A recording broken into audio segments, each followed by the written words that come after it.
The Long Dark, a winter survival game where you must survive blizzards, starvation, and the uncaring gaze of nature itself in the harshest environment imaginable. Canada.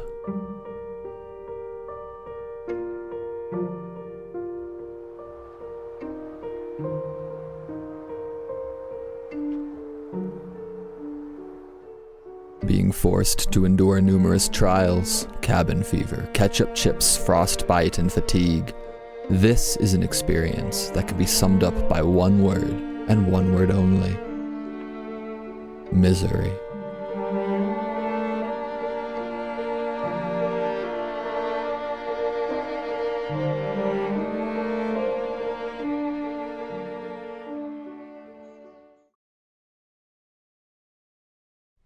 Great Bear Island, the setting this game takes place, was not fully unfamiliar to me. I had tackled it several times in the past, but that did not change the fact that I was starting my run with no food, no water, and nothing but jeans and a hoodie to keep the sub-zero temperatures at bay. I had spawned into Pleasant Valley, the fixed starting point for all misery mode playthroughs, and while the region was by no means impossible to survive, it was not where I felt the most confident in my chances. In order to ensure that I saw tomorrow, I decided to head southwest, towards the Alpine Valley region of Mystery Lake. Before I could get there, however, I would have to make my way through an interconnecting cave system and through the darkened hallways of the Carter Hydro Dam complex. To say nothing of food, water, and clothing, a light source would be necessary. So I made a plan, simple yet not without its risks.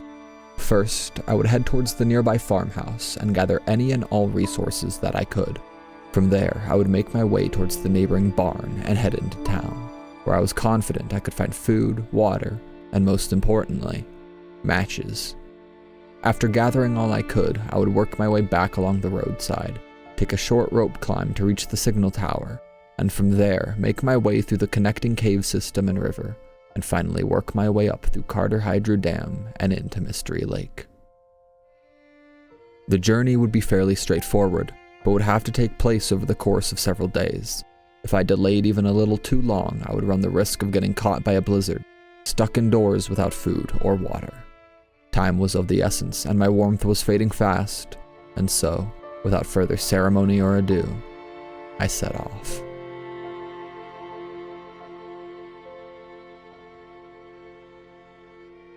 The farmhouse was not terribly far away, and while the cold caught up to me quick, I managed to get indoors before I lost too much of my health.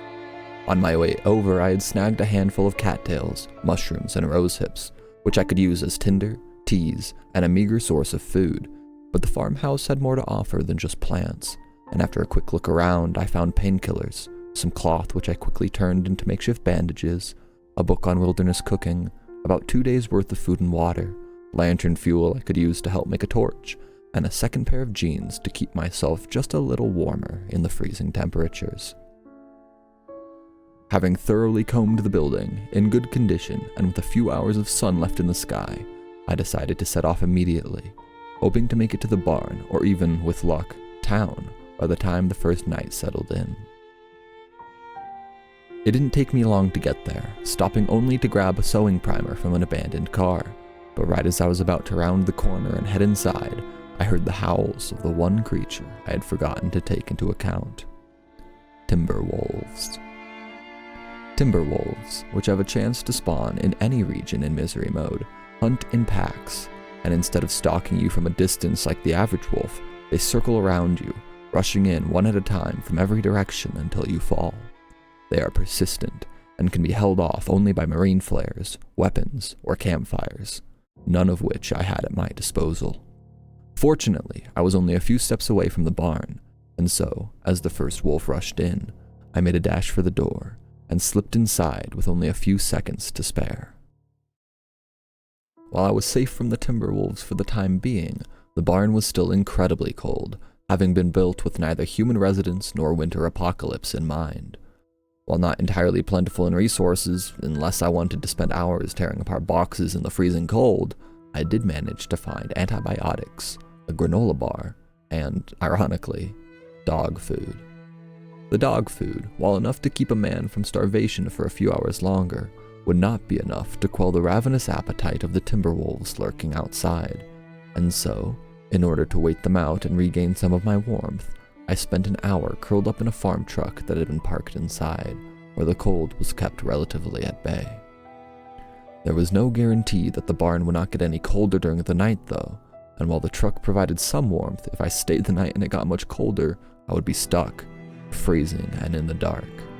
So while I still hadn't warmed up much at all, I started off, headed towards Thompson's Crossing.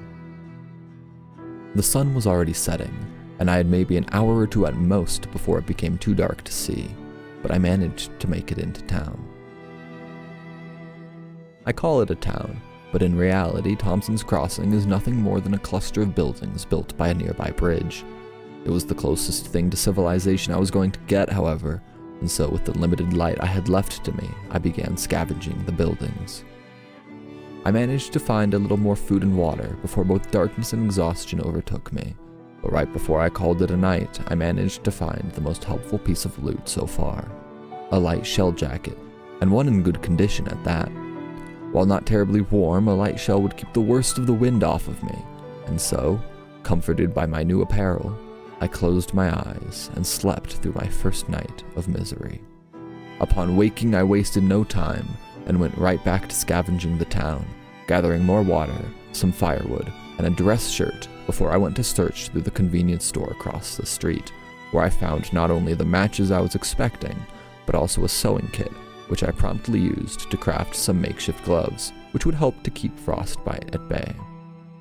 And with that, with newfound gear to aid me through the danger and darkness, I set off back the way I came, towards the signal tower building which stood above a cliff face just south of the farmhouse I initially looted.